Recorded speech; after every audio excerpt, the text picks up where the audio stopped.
اور میں اپنے آپ کو پاک صاف نہیں کہتا، کیونکہ نفس امارہ انسان کو برائی ہی سکھاتا رہتا ہے، مگر یہ کہ میرا پروردگار رحم فرمائے۔ بے شک میرا پروردگار بخشنے والا ہے، مہربان ہے۔ اور بادشاہ نے حکم دیا کہ اسے میرے پاس لاؤ، میں اسے اپنا مصاحب خاص بناؤں گا۔ پھر جب ان سے گفتگو کی تو کہا کہ آج سے تم ہمارے ہاں صاحب منزلت ہو اور صاحب اعتبار ہو۔ یوسف نے کہا مجھے زرعی پیداوار پر مقرر کر دیجئے، کیونکہ میں حفاظت بھی کر سکتا ہوں اور اس کام سے واقف بھی ہوں۔ اس طرح ہم نے یوسف کو ملک مصر میں جگہ دی اور وہ اس ملک میں جہاں چاہتے تھے رہتے تھے۔ ہم اپنی رحمت جس پر چاہتے ہیں کرتے ہیں اور نیکوکاروں کے اجر کو ضائع نہیں کرتے۔ اور جو لوگ ایمان لائے اور ڈرتے رہے ان کے لیے آخرت کا اجر بہت بہتر ہے۔ اور یوسف کے بھائی کنعان سے مصر میں غلہ خریدنے کے لیے آئے تو یوسف کے پاس گئے، تو یوسف نے ان کو پہچان لیا اور وہ ان کو نہ پہچان سکے۔ اور جب یوسف نے ان کے لیے ان کا سامان تیار کر دیا تو کہا کہ پھر آنا تو جو باپ کی طرف سے تمہارا ایک اور بھائی ہے اسے بھی میرے پاس لیتے آنا۔ کیا تم نہیں دیکھتے کہ میں ناپ بھی پوری دیتا ہوں اور مہمانداری بھی خوب کرتا ہوں؟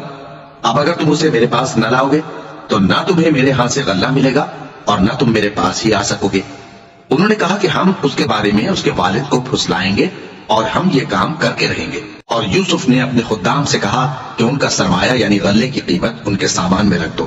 عجب نہیں کہ جب یہ اپنے اہل و عیال میں جائیں تو اسے پہچان لیں، اور عجب نہیں کہ یہ پھر یہاں آئے۔ بس جب وہ اپنے والد کے پاس واپس گئے تو کہنے لگے کہ ابا ہمارے لیے غلے کی بندش کر دی گئی ہے، تو ہمارے ساتھ ہمارے بھائی کو بھیج دیجئے تاکہ ہم پھر غلہ لائیں اور ہم اس کے نگہبان ہیں۔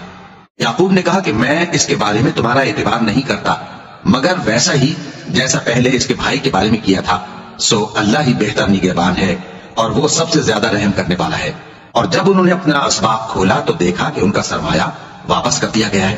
کہنے لگے ابا ہمیں اور کیا چاہیے، دیکھیے یہ ہماری پونجی بھی ہمیں واپس کر دی گئی ہے، اور ہم اپنے اہل و عیال کے لیے پھر غلہ لائیں گے اور اپنے بھائی کی نگہبانی کریں گے، اور ایک بار شکر زیادہ لائیں گے کہ یہ غلہ جو ہم لائے ہیں تھوڑا ہے۔ یعقوب نے کہا کہ جب تک تم اللہ کا عہد نہ دو کہ اس کو میرے پاس صحیح اور سالم لے آؤ گے، میں اسے ہرگز تمہارے ساتھ نہیں بھیجنے کا، مگر یہ کہ تم گھیر لیے جاؤ یعنی بے بس ہو جاؤ تو مجبوری ہے۔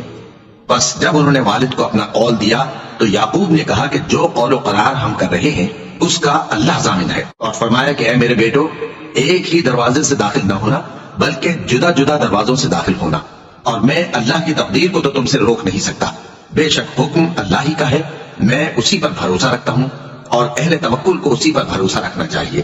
اور جب وہ ان مقامات سے داخل ہوئے جہاں جہاں سے داخل ہونے کے لیے ان کے والد نے ان سے کہا تھا، تو وہ تدبیر اللہ کے حکم کو ذرا بھی ٹال نہیں سکتی تھی۔ ہاں وہ یعقوب کے دل کی خواہش تھی جو انہوں نے پوری کی تھی، اور بے شک وہ صاحب علم تھے کیونکہ ہم نے ان کو علم سکھایا تھا، لیکن اکثر لوگ نہیں جانتے۔ اور جب وہ لوگ یوسف کے پاس پہنچے تو یوسف نے اپنے حقیقی بھائی کو اپنے پاس جگہ دی اور کہا کہ میں تمہارا بھائی ہوں، تو جو سلوک یہ ہمارے ساتھ کرتے رہے ہیں اس پر افسوس نہ کرنا۔ پھر جب ان کا اسباب تیار کر دیا تو اپنے بھائی کے تھیلے میں آپ ہورا رکھ دیا۔ پھر جب وہ آبادی سے باہر نکل گئے تو ایک پکارنے والے نے آواز دی کہ قافلے والو تم تو چور ہو۔ وہ ان کی طرف متوجہ ہو کر کہنے لگے کہ تمہاری کیا چیز کھوئی گئی ہے؟ وہ بولے کہ بادشاہ کا کٹورا کھویا گیا ہے، اور جو شخص اس کو لے کے آئے اس کے لیے ایک بار شتر انعام، اور میں اس کا ضامن ہوں۔ وہ کہنے لگے کہ اللہ کی قسم تم کو معلوم ہے کہ ہم اس ملک میں اس لیے نہیں آئے کہ خرابی کریں اور نہ ہم چوری کیا کرتے ہیں۔ وہ بولے کہ اگر تم جھوٹے نکلے یعنی چوری ثابت ہوئی تو اس کی سزا کیا؟ انہوں نے کہا کہ اس کی سزا یہ ہے کہ جس کے تھیلے میں وہ دستیاب ہو وہی اس کا بدل قرار دیا جائے، ہم ظالموں کو یہی سزا دیا کرتی ہیں۔ پھر یوسف نے اپنے بھائی کے تھیلے سے پہلے ان کے تھیلوں کو دیکھنا شروع کیا، پھر اپنے بھائی کے تھیلے میں سے اس کو نکال لیا۔ اس طرح ہم نے یوسف کے لیے تدبیر کی، ورنہ بادشاہ کے قانون کے مطابق وہ اپنے بھائی کو لے نہیں سکتے تھے، مگر یہ کہ اللہ چاہے، ہم جس کے چاہتے ہیں درجے بلند کرتے ہیں، اور ہر علم والے سے بڑھ کر ایک بڑا علم والا ہے۔ برادران یوسف نے کہا کہ اگر اس نے چوری کی ہو تو کچھ عجب نہیں کہ اس کے ایک بھائی نے بھی پہلے چوری کی تھی، مگر یوسف نے اس بات کو اپنے دل میں مخفی رکھا اور ان پر ظاہر نہ ہونے دیا، یعنی زیر لگ کہا کہ تم بڑے برے ہو اور جو تم بیان کرتے ہو اللہ اسے خوب جانتا ہے۔ وہ کہنے لگے کہ اے عزیز، اس کے والد بہت بوڑھے ہیں اور اس سے بہت محبت رکھتے ہیں، تو اس کو چھوڑ دیجئے اور اس کی جگہ ہم میں سے کسی کو رکھ لیجئے، ہم دیکھتے ہیں کہ آپ احسان کرنے والے ہیں۔ یوسف نے کہا کہ اللہ پناہ میں رکھے کہ جس شخص کے پاس ہم نے اپنی چیز پائی ہے اس کے سوا کسی اور کو پکڑ لیں، ایسا کریں تو ہم بڑے بے انصاف ہیں۔ آخر جب وہ اس سے نا امید ہو گئے تو الگ ہو کر صلاح کرنے لگے۔ سب سے بڑے نے کہا کیا تم نہیں جانتے کہ تمہارے والد نے تم سے اللہ کا عہد لیا ہے اور اس سے پہلے بھی تم یوسف کے بارے میں قصور کر چکے ہو؟ تو جب تک والد صاحب مجھے اجازت نہ دیں میں تو اس جگہ سے ہلنے کا نہیں، یا اللہ میرے لیے کوئی فیصلہ کرے اور وہ سب سے بہتر فیصلہ کرنے والا ہے۔ تم سب والد صاحب کے پاس واپس جاؤ اور کہو کہ ابا آپ کے صاحبزادے نے وہاں جا کر چوری کی اور ہم نے تو اپنی دانش کے مطابق آپ سے اس کے لے آنے کا عہد کیا تھا، مگر ہم غیب کی باتوں کے جاننے اور یاد رکھنے والے تو نہیں تھے، اور جس بستی میں ہم ٹھہرے تھے وہاں سے یعنی اہل مصر سے اور جس قافلے میں آئے ہیں اس سے دریافت کر لیجئے، اور ہم اس بیان میں بالکل سچے ہیں۔ جب انہوں نے یہ بات یعقوب سے آ کر کہی تو انہوں نے کہا کہ حقیقت یوں نہیں ہے بلکہ یہ بات تم نے اپنے دل سے بنا لی ہے، تو صبر ہی بہتر ہے۔ عجب نہیں کہ اللہ ان سب کو میرے پاس لے آئے، بے شک وہ علم والا ہے، حکمت والا ہے۔ اور ان کے پاس سے چلے گئے اور کہنے لگے کہ ہائے افسوس یوسف پر، ہائے افسوس، اور رنج و الم میں ان کی آنکھیں سفید ہو گئیں اور ان کا دل غم سے بھر رہا تھا۔ بیٹے کہنے لگے کہ واللہ آپ تو یوسف کو اسی طرح یاد ہی کرتے رہیں گے یہاں تک کہ آپ گھل جائیں گے یا جان ہی دے دیں گے۔ انہوں نے کہا کہ میں تو اپنے غم و اندوہ کا اظہار اللہ سے کرتا ہوں اور اللہ کی طرف سے وہ باتیں جانتا ہوں جو تم نہیں جانتے۔ اے بیٹو یوں کرو کہ ایک دفعہ پھر جاؤ اور یوسف اور اس کے بھائی کو تلاش کرو، اور اللہ کی رحمت سے نا امید نہ ہونا کہ اللہ کی رحمت سے تو کافر لوگ ہی نا امید ہوا کرتے ہیں۔ پھر جب وہ یوسف کے پاس گئے تو کہنے لگے کہ اے عزیز، ہمیں اور ہمارے اہل و عیال کو بڑی تکلیف ہو رہی ہے اور ہم یہ تھوڑا سا سرمایہ لائے ہیں، آپ ہمیں اس کے عوض پورا غلہ دے دیجئے اور ہم پر خیرات کیجئے کہ اللہ خیرات کرنے والوں کو ثواب دیتا ہے۔ یوسف نے کہا تمہیں معلوم ہے کہ جب تم نادانی میں پھنسے ہوئے تھے تو تم نے یوسف اور اس کے بھائی کے ساتھ کیا کیا تھا؟ وہ بولے کیا واقعی تم ہی یوسف ہو؟ انہوں نے کہا ہاں میں ہی یوسف ہوں، اور بنیامین کی طرف اشارہ کر کے کہنے لگے یہ میرا بھائی ہے، اللہ نے ہم پر بڑا احسان کیا ہے۔ جو شخص اللہ سے ڈرتا اور صبر کرتا ہے تو اللہ نیکوکاروں کا اجر ضائع نہیں کرتا۔ وہ بولے اللہ کی قسم اللہ نے تم کو ہم پر فضیلت بخشی ہے اور بے شک ہم خطا کار تھے۔ یوسف نے کہا کہ آج کے دن تم پر کوئی ملامت نہیں، اللہ تم کو معاف کرے اور وہ سب سے بڑھ کر رحم کرنے والا ہے۔ یہ میرا کرتا لے جاؤ، پھر اسے والد صاحب کے منہ پر ڈال دینا تو وہ بینا ہو جائیں گے، اور اپنے تمام اہل و عیال کو میرے پاس لے آؤ۔ اور جب قافلہ مصر سے روانہ ہوا تو ان کے والد کہنے لگے کہ اگر مجھ کو یہ نہ کہو کہ بوڑھا بہک گیا ہے تو مجھے تو یوسف کی بو آ رہی ہے۔ وہ بولے کہ واللہ آپ اسی قدیم غلطی میں مبتلا ہیں۔ مگر جب خوشخبری دینے والا آ پہنچا تو اس نے کرتا ان کے منہ پر ڈال دیا، سو وہ بینا ہو گئے اور بیٹوں سے کہنے لگے کیا میں نے تم سے نہیں کہا تھا کہ میں اللہ کی طرف سے وہ باتیں جانتا ہوں جو تم نہیں جانتے؟ بیٹوں نے کہا کہ ابا ہمارے لیے ہمارے گناہ کی مغفرت مانگیے، بے شک ہم خطا کار تھے۔ فرمایا میں اپنے پروردگار سے تمہارے لیے بخشش مانگوں گا، بے شک وہ بخشنے والا ہے، مہربان ہے۔ پھر جب یہ سب لوگ یوسف کے پاس پہنچے تو انہوں نے اپنے والدین کو اپنے پاس جگہ دی اور کہا مصر میں داخل ہو جائیے، اللہ نے چاہا تو امن و امان سے رہیے گا۔ اور اپنے والدین کو تخت پر بٹھایا اور سب ان کے آگے سجدے میں گر پڑے۔ اور اس وقت یوسف نے کہا ابا جان یہ میرے اس خواب کی تعبیر ہے جو میں نے پہلے بچپن میں دیکھا تھا، میرے پروردگار نے اسے سچ کر دیا اور اس نے مجھ پر بہت سے احسان کیے ہیں کہ مجھ کو قید خانے سے نکالا، اور اس کے بعد کہ شیطان نے مجھ میں اور میرے بھائیوں میں فساد ڈال دیا تھا آپ کو گاؤں سے یہاں لایا۔ بے شک میرا پروردگار جو چاہتا ہے تدبیر سے کرتا ہے، وہ علم والا ہے، حکمت والا ہے۔ جب یہ سب باتیں ہو لی تو یوسف نے اللہ سے دعا کی کہ اے میرے پروردگار تو نے مجھ کو حکومت سے نوازا اور خوابوں کی تعبیر کا علم بخشا۔ اے آسمانوں اور زمین کے پیدا کرنے والے، تو ہی دنیا اور آخرت میں میرا کارساز ہے، تو مجھے دنیا سے اپنی اطاعت کی حالت میں اٹھائیو اور آخرت میں اپنے نیک بندوں میں داخل کیجو۔ اے پیغمبر یہ اخبار غیب میں سے ہیں جو ہم تمہاری طرف بھیجتے ہیں۔ اور جب برادران یوسف نے اپنی بات پر اتفاق کیا تھا اور وہ فریب کر رہے تھے تو تم ان کے پاس تو نہ تھے، اور بہت سے آدمی وہ تم کتنی خواہش کرو ایمان لانے والے نہیں ہیں، اور تم ان سے اس خیر خواہی کا کچھ صلہ بھی تو نہیں مانگتے۔ یہ قرآن اور کچھ نہیں تمام جہانوں کے لیے نصیحت ہے، اور آسمان و زمین میں بہت سی نشانیاں ہیں جن پر سے یہ گزرتے ہیں اور ان کو نظر انداز کر دیتے ہیں، اور یہ اکثر اللہ پر ایمان نہیں رکھتے مگر اس کے ساتھ شرک بھی کرتے ہیں۔ تو کیا یہ اس بات سے بے خوف ہیں کہ ان پر اللہ کا عذاب نازل ہو کر ان کو ڈھانپ لے یا ان پر ناگہاں قیامت آ جائے اور انہیں خبر بھی نہ ہو؟ کہہ دو میرا رستہ تو یہ ہے، میں اللہ کی طرف بلاتا ہوں سمجھ بوجھ کر، میں بھی لوگوں کو اللہ کی طرف بلاتا ہوں اور میرے پیرو بھی، اور اللہ پاک ہے اور میں شرک کرنے والوں میں سے نہیں۔ اور ہم نے تم سے پہلے بستیوں کے رہنے والوں میں سے مرد ہی بھیجے تھے جن کی طرف ہم وہی بھیجتے تھے۔ کیا ان لوگوں نے ملک میں سیر و سیاحت نہیں کی کہ دیکھ لیتے کہ جو لوگ ان سے پہلے تھے ان کا انجام کیا ہوا؟ اور متقیوں کے لیے آخرت کا گھر بہت اچھا ہے۔ کیا تم سمجھتے نہیں؟ یہاں تک کہ جب پیغمبر نا امید ہو گئے اور انہوں نے خیال کیا کہ اپنی نصرت کے بارے میں جو بات انہوں نے کہی تھی اس میں وہ سچے نہ نکلے، تو ان کے پاس ہماری مدد آ پہنچی، پھر جسے ہم نے چاہا بچا دیا، اور ہمارا عذاب اتر کر گناہگار لوگوں سے پھیرا نہیں کرتا۔ ان کے قصے میں عقل مندوں کے لیے عبرت ہے۔ یہ قرآن ایسی بات نہیں ہے جو اپنے دل سے بنائی گئی ہو، بلکہ جو کتابیں اس سے پہلے نازل ہوئی ہیں ان کی تصدیق کرنے والا ہے، اور ہر چیز کی تفصیل کرنے والا، اور مومنوں کے لیے ہدایت اور رحمت ہے۔ شروع اللہ کا نام لے کر جو بڑا مہربان نہایت رحم والا ہے۔ الف لام میم را۔ اے نبی، یہ کتاب الہی کی آیتیں ہیں، اور جو کچھ تمہارے پروردگار کی طرف سے تم پر نازل ہوا ہے حق ہے، لیکن اکثر لوگ ایمان نہیں لاتے۔ اللہ وہی تو ہے جس نے ستونوں کے بغیر آسمان جیسا کہ تم دیکھتے ہو اتنے اونچے بنائے، پھر عرش پر جلوہ افروز ہوا اور سورج اور چاند کو کام میں لگا دیا۔ ہر ایک میعاد معین تک گردش کر رہا ہے۔ وہی دنیا کے کاموں کا انتظام کرتا ہے۔ اس طرح وہ اپنی آیتیں کھول کھول کر بیان کرتا ہے کہ تم اپنے پروردگار کے روبرو جانے کا یقین کرو۔ اور وہی ہے جس نے زمین کو پھیلایا اور اس میں پہاڑ اور دریا پیدا کیے اور ہر طرح کے میووں کی دو دو قسمیں بنائی۔ وہی رات کو دن کا لباس پہناتا ہے۔ غور کرنے والوں کے لیے اس میں بہت سی نشانیاں ہیں۔ اور زمین میں کئی طرح کے قطعات ہیں ایک دوسرے سے ملے ہوئے، اور انگور کے باغ اور کھیتی اور کھجور کے درخت۔ بعض کی بہت سی شاخیں ہیں اور بعض کی اتنی نہیں ہوتی، باوجود کہ پانی سب کو ایک ہی ملتا ہے۔ اور ہم بعض میووں کو بعض پر لذت میں فضیلت دیتی ہیں، اور اس میں سمجھنے والوں کے لیے بہت سی نشانیاں ہیں۔ اگر تم عجیب بات سننی چاہو تو کافروں کا یہ کہنا عجیب ہے کہ جب ہم مر کر مٹی ہو جائیں گے تو کیا اثر نو پیدا ہوں گے؟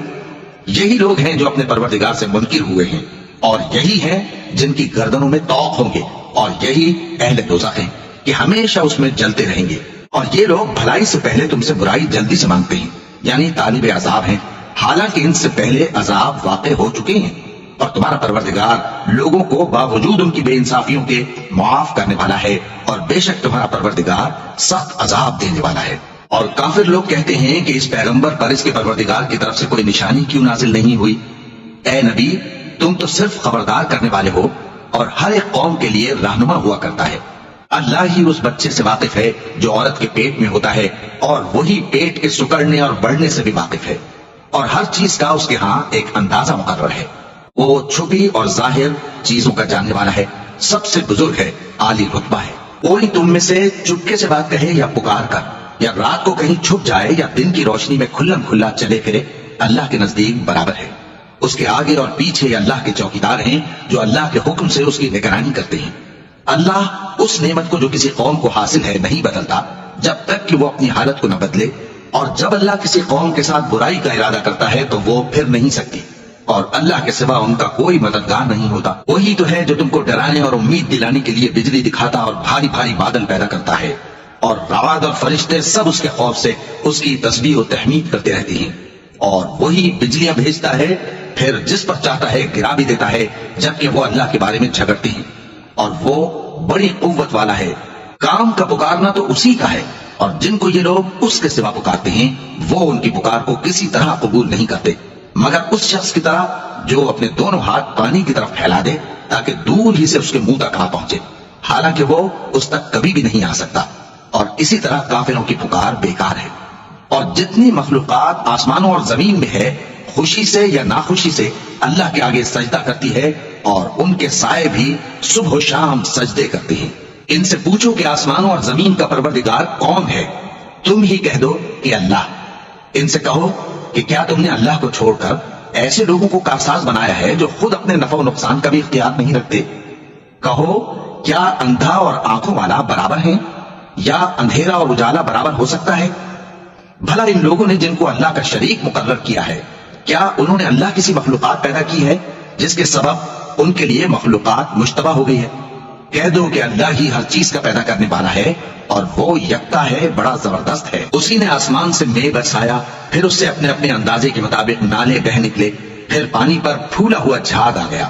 اور جس چیز کو زیور یا کوئی اور سامان بنانے کے لیے آگ میں تپاتے ہیں اس میں بھی ایسا ہی جھاگ ہوتا ہے۔ اس طرح اللہ حق و باطل کی مثال بیان فرماتا ہے۔ سو جھاگ تو سوکھ کر زائل ہو جاتا ہے، اور پانی جو لوگوں کو فائدہ پہنچاتا ہے وہ زمین میں ٹھہرا رہتا ہے۔ اس طرح اللہ صحیح اور غلط کی مثالیں بیان فرماتا ہے تاکہ تم سمجھو۔ جن لوگوں نے اللہ کے حکم کو قبول کیا ان کی حالت بہت بہتر ہوگی، اور جنہوں نے اس کو قبول نہ کیا اگر روئے زمین کے سب خزانے ان کے اختیار میں ہوں تو وہ سب کے سب اور ان کے ساتھ اتنے ہی اور نجات کے بدلے میں صرف کر ڈالیں، مگر نجات کہاں؟ ایسے لوگوں کا حساب بھی برا ہوگا اور ان کا ٹھکانہ بھی دوزخ ہے، اور وہ بری جگہ ہے۔ بھلا جو شخص یہ جانتا ہے کہ جو کچھ تمہارے پروردگار کی طرف سے تم پر نازل ہوا ہے حق ہے، وہ اس شخص کی طرح ہے جو اندھا ہے، اور سمجھتے تو وہی ہیں جو عقل مند ہیں، جو اللہ کے عہد کو پورا کرتے ہیں اور قول و قرار کو نہیں توڑتے، اور جن رشتوں کے جوڑے رکھنے کا اللہ نے حکم دیا ان کو جوڑے رکھتے اور اپنے پروردگار سے ڈرتے رہتے اور برے حساب سے خوف رکھتے ہیں، اور جو اپنے پروردگار کی خوشنودی حاصل کرنے کے لیے مصائب پر صبر کرتے ہیں اور نماز پڑھتے ہیں، اور جو مال ہم نے ان کو دیا ہے اس میں سے پوشیدہ اور ظاہر خرچ کرتے ہیں اور نیکی سے برائی کو دور کرتے ہیں، یہی لوگ ہیں جن کے لیے عاقبت کا گھر ہے، یعنی ہمیشہ رہنے کے باغات جن میں وہ داخل ہوں گے، اور ان کے باپ دادوں اور بیویوں اور اولاد میں سے جو نیکوکار ہوں گے وہ بھی بہشت میں جائیں گے، اور فرشتے بہشت کے ہر ایک دروازے سے ان کے پاس آئیں گے اور کہیں گے تم پر سلام ہو، یہ تمہاری ثابت قدمی کا بدلہ ہے، اور عاقبت کا گھر خوب گھر ہے۔ اور جو لوگ اللہ سے پختہ عہد کر کے اس کو توڑ ڈالتے اور جن رشتوں کے جوڑے رکھنے کا اللہ نے حکم دیا ہے ان کو قطع کر دیتے اور ملک میں فساد کرتے ہیں، ایسوں پر لعنت ہے اور ان کے لیے برا انجام ہے۔ اللہ جس کا چاہتا ہے رزق فراخ کر دیتا ہے اور جس کا چاہتا ہے تنگ کر دیتا ہے، اور کافر لوگ دنیا کی زندگی پر خوش ہو رہے ہیں، اور دنیا کی زندگی آخرت کے مقابلے میں بہت تھوڑا سامان ہے۔ اور کافر کہتے ہیں کہ اس پیغمبر پر اس کے پروردگار کی طرف سے کوئی نشانی کیوں نازل نہیں ہوئی؟ کہہ دو کہ اللہ جسے چاہتا ہے گمراہ کرتا ہے، اور جو اس کی طرف رجوع ہوتا ہے اس کو اپنی طرف کا رستہ دکھاتا ہے، یعنی ان کو جو ایمان لاتے اور جن کے دل اللہ کی یاد سے آرام پاتے ہیں ان کو۔ اور سن رکھو کہ اللہ کی یاد سے ہی دل آرام پاتے ہیں، جو لوگ ایمان لائے اور عمل نیک کیے ان کے لیے خوشحالی اور عمدہ ٹھکانہ ہے۔ جس طرح ہم پہلے پیغمبر بھیجتے رہے ہیں اسی طرح اے نبی ہم نے تم کو اس امت میں جس سے پہلے بہت سی امتیں گزر چکی ہیں بھیجا ہے، تاکہ تم ان کو وہ کتاب جو ہم نے تمہاری طرف بھیجی ہے پڑھ کر سنا دو۔ اور یہ لوگ رحمان کو نہیں مانتے، کہہ دو وہی تو میرا پروردگار ہے، اس کے سوا کوئی معبود نہیں، میں اسی پر بھروسہ رکھتا ہوں اور اسی کی طرف رجوع کرتا ہوں۔ اور اگر کوئی قرآن ایسا ہوتا کہ اس کی تاثیر سے پہاڑ چل پڑتے یا زمین پھٹ جاتی یا مردوں سے کلام کر سکتے تو کیا یہ لوگ ایمان لے آتے؟ بات یہ ہے کہ سب باتیں اللہ کے اختیار میں ہیں، تو کیا مومنوں کو اس سے اطمینان نہیں ہوا کہ اگر اللہ چاہتا تو سب لوگوں کو ہدایت کے رستے پر چلا دیتا؟ اور کافروں پر ہمیشہ ان کے اعمال کے بدلے آفت آتی رہے گی یا ان کے مکانات کے قریب نازل ہوتی رہے گی یہاں تک کہ اللہ کا وعدہ آ پہنچے۔ بے شک اللہ وعدہ خلاف نہیں کرتا۔ اور تم سے پہلے بھی رسولوں کے ساتھ تمسخر ہوتے رہے ہیں، تو میں نے کافروں کو مہلت دی پھر میں نے ان کو پکڑ لیا، سو دیکھ لو کہ میرا عذاب کیسا رہا۔ تو کیا وہ جو ہر شخص کے اعمال کا نگراں و نگہبان ہے وہ بتوں کی طرح بے علم و بے خبر ہو سکتا ہے؟ اور ان لوگوں نے اللہ کے شریک مقرر کر رکھے ہیں، ان سے کہو کہ ذرا ان کے نام تو لو۔ کیا تم اسے ایسی چیزیں بتاتے ہو جو روئے زمین پر ہیں اور اسے معلوم نہیں، یا تم لوگ محض سطحی بات کی تقلید کرتے ہو؟ اصل یہ ہے کہ کافروں کو ان کے فریب خوبصورت معلوم ہوتے ہیں اور وہ ہدایت کے رستے سے روک لیے گئے ہیں، اور جسے اللہ گمراہ رہنے دے اسے کوئی ہدایت کرنے والا نہیں۔ ان کو دنیا کی زندگی میں بھی عذاب ہے اور آخرت کا عذاب تو بہت ہی سخت ہے، اور ان کو اللہ کے عذاب سے کوئی بھی بچانے والا نہیں۔ جس جنت کا پرہیزگاروں سے وعدہ کیا گیا ہے اس کی شان یہ ہے کہ اس کے نیچے نہریں بہ رہی ہیں، اس کے پھل ہمیشہ باقی رہنے والے ہیں اور اس کے سائے بھی۔ یہ ان لوگوں کا انجام ہے جو متقی ہیں، اور کافروں کا انجام دوزخ ہے۔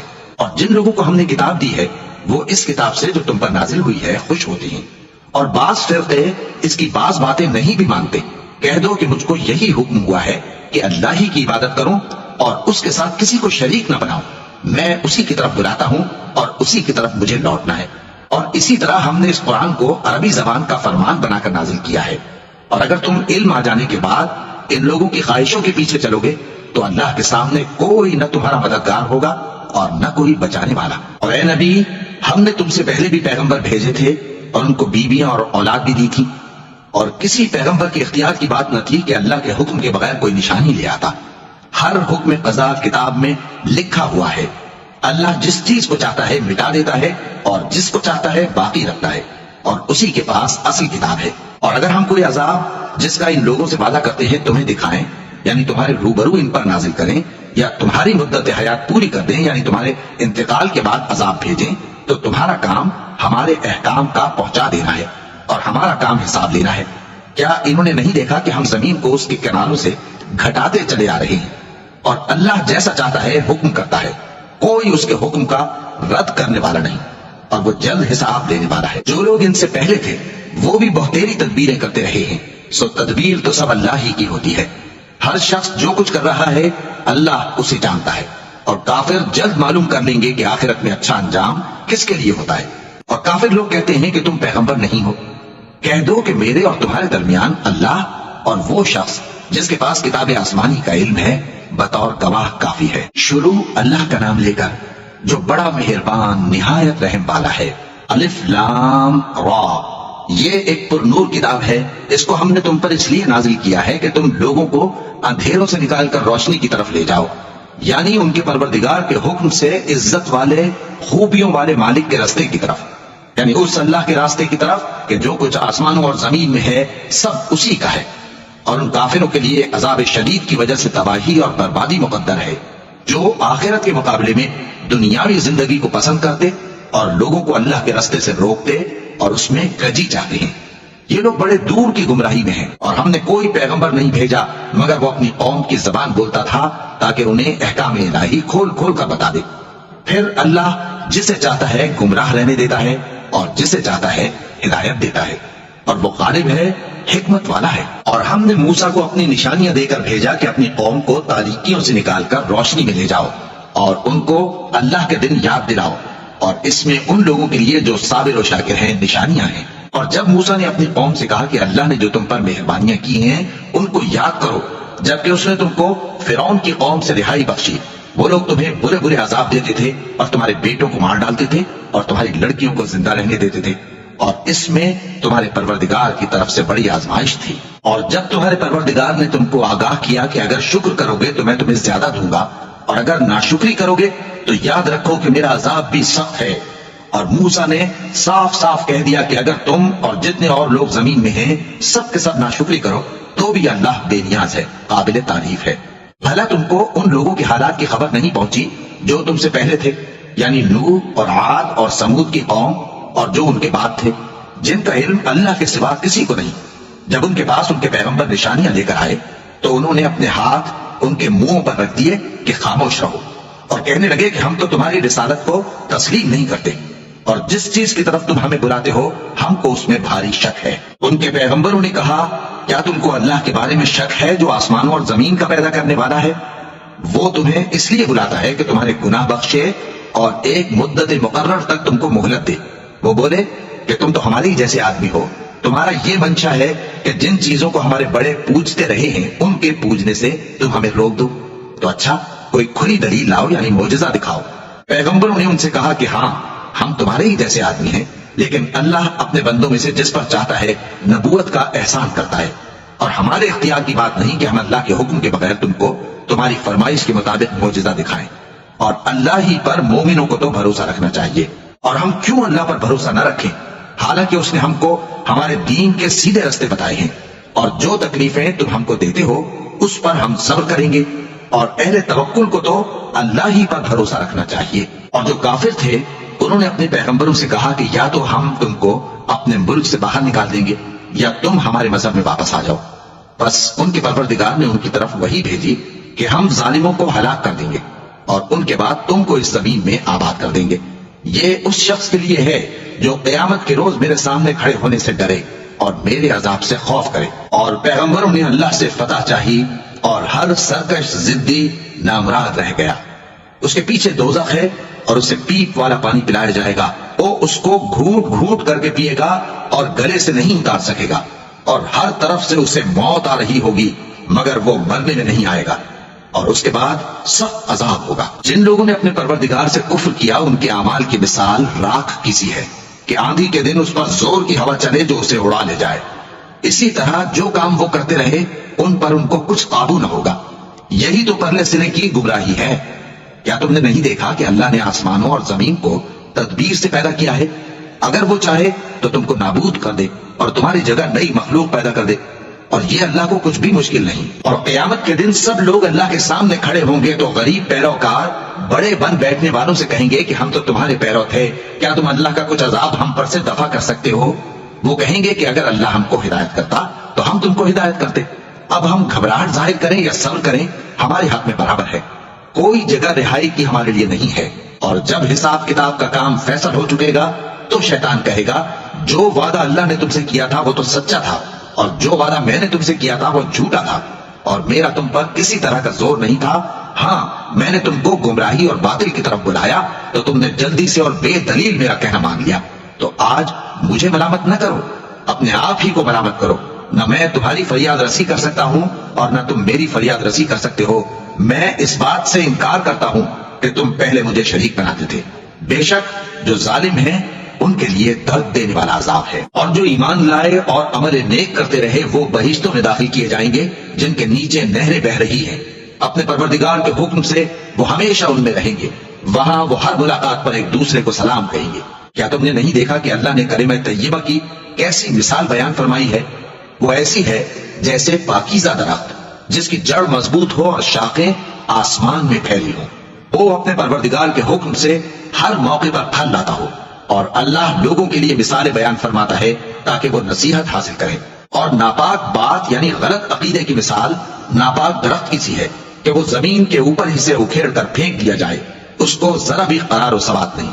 اللہ مومنوں کے دلوں کو صحیح اور پکی بات سے دنیا کی زندگی میں بھی مضبوط رکھتا ہے اور آخرت میں بھی رکھے گا، اور اللہ بے انصافوں کو گمراہ کر دیتا ہے، اور اللہ جو چاہتا ہے کرتا ہے۔ کیا تم نے ان لوگوں کو نہیں دیکھا جنہوں نے اللہ کے احسان کو ناشکری سے بدل دیا اور اپنی قوم کو تباہی کے گھر میں لا اتارا، یعنی دوزخ میں کہ سب ناشکرے اس میں داخل ہوں گے، اور وہ برا ٹھکانہ ہے۔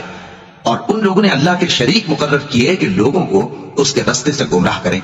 کہہ دو کہ چند روز فائدے اٹھا لو، آخر کار تم کو دوزخ کی طرف لوٹ کر جانا ہے۔ اے پیغمبر، میرے مومن بندوں سے کہہ دو کہ نماز پڑھا کریں، اور اس دن کے آنے سے پیشتر جس میں نہ اعمال کا سودا ہوگا اور نہ دوستی کام آئے گی، ہمارے دیے ہوئے مال میں سے پوشیدہ اور علانیہ خرچ کرتے رہے۔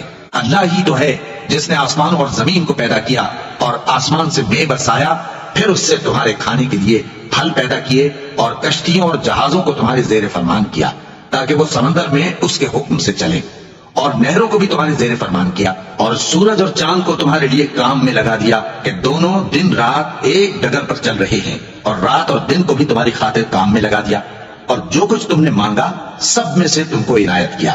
اور اگر اللہ کے احسان گننے لگو تو شمار نہ کر سکو، مگر لوگ نعمتوں کا شکر نہیں کرتے۔ کچھ شک نہیں کہ انسان بڑا بے انصاف ہے، ناشکرا ہے۔ اور جب ابراہیم نے دعا کی کہ اے میرے پروردگار، اس شہر کو لوگوں کے لیے امن کی جگہ بنا دے، اور مجھے اور میری اولاد کو اس بات سے کہ بتوں کی پرستش کرنے لگے بچائے رکھیو۔ اے پروردگار، انہوں نے بہت سے لوگوں کو گمراہ کیا ہے، سو جس شخص نے میرا کہا مانا وہ میرا ہے، اور جس نے میری نافرمانی کی تو تو بخشنے والا ہے، مہربان ہے۔ اے پروردگار، میں نے اپنی اولاد ایک وادی میں جہاں کھیتی نہیں تیرے عزت و ادب والے گھر کے پاس لا بسائی ہے۔ اے پروردگار، تاکہ یہ نماز پڑھیں سو تو لوگوں کے دلوں کو ایسا کر دے کہ ان کی طرف جھکے رہیں، اور ان کو میووں سے روزی دیتے رہنا تاکہ تیرا شکر کریں۔ اے پروردگار، جو بات ہم چھپاتے اور جو ظاہر کرتے ہیں تو سب جانتا ہے، اور اللہ سے کوئی چیز مخفی نہیں، نہ زمین میں نہ آسمان میں۔ اللہ کا شکر ہے جس نے مجھ کو بڑی عمر میں اسماعیل اور اسحاق بخشے، بے شک میرا پروردگار دعا سننے والا ہے۔ اے پروردگار، مجھ کو ایسی توفیق عنایت کر کہ نماز پڑھتا رہوں، اور میری اولاد کو بھی یہ توفیق بخش۔ اے پروردگار، میری دعا قبول فرما۔ اے پروردگار، حساب کتاب کے دن میری اور میرے ماں باپ کی اور مومنوں کی مغفرت کیجو۔ اور مومنوں، یہ نہ سمجھنا کہ یہ ظالم جو کام کر رہے ہیں اللہ ان سے بے خبر ہے، وہ ان کو اس دن تک مہلت دے رہا ہے جبکہ دہشت کے سبب آنکھیں پھٹی کی پھٹی رہ جائیں گی، اور لوگ سر اٹھائے ہوئے میدان قیامت کی طرف دوڑ رہے ہوں گے، ان کی نگاہیں خود اپنی طرف لوٹ نہ سکیں گی، اور ان کے دل مارے خوف کے ہوا ہو رہے ہوں گے۔ اور لوگوں کو اس دن سے آگاہ کر دو جب ان پر عذاب آ جائے گا، تب ظالم لوگ کہیں گے کہ اے ہمارے پروردگار، ہمیں تھوڑی سی مہلت عطا کر تاکہ ہم تیری دعوت توحید قبول کریں اور تیرے پیغمبروں کے پیچھے چلیں۔ تو جواب ملے گا، کیا تم پہلے قسمیں نہیں کھایا کرتے تھے کہ تم کو اس حال سے جس میں تم ہو زوال نہیں ہوگا، اور جو لوگ اپنے آپ پر ظلم کرتے تھے تم ان کے مکانوں میں رہتے تھے، اور تم پر ظاہر ہو چکا تھا کہ ہم نے ان لوگوں کے ساتھ کس طرح کا معاملہ کیا تھا، اور تمہارے سمجھانے کے لیے مثالیں بیان کر دی تھی، اور انہوں نے بڑی بڑی تدبیریں کی، اور ان کی سب تدبیریں اللہ کے ہاں لکھی ہوئی ہیں۔ گو وہ تدبیریں ایسی غضب کی تھیں کہ ان سے پہاڑ بھی ٹل جائیں، تو ایسا خیال نہ کرنا کہ اللہ نے جو اپنے پیغمبروں سے وعدہ کیا ہے وہ اس کے خلاف کرے گا۔ بے شک اللہ زبردست ہے، بدلہ لینے والا ہے۔ جس دن یہ زمین دوسری یہ زمین بنا دی جائے گی اور آسمان بھی بدل دیے جائیں گے اور سب لوگ اللہ کے سامنے نکل کھڑے ہوں گے، جو یکتا ہے بڑا زبردست ہے۔ اور اس دن تم گناہگاروں کو دیکھو گے کہ زنجیروں میں جکڑے ہوئے ہیں، ان کے کرتے تارکول کے ہوں گے اور ان کے چہروں کو آگ لپٹ رہی ہوگی، یہ اس لیے کہ اللہ ہر شخص کو اس کے اعمال کا بدلہ دے۔ بے شک اللہ جلد حساب لینے والا ہے۔ یہ قرآن لوگوں کے نام اللہ کا پیغام ہے تاکہ ان کو اس سے ڈرایا جائے، اور تاکہ وہ جان لیں کہ وہی اکیلا معبود ہے، اور تاکہ اہل عقل نصیحت حاصل کریں۔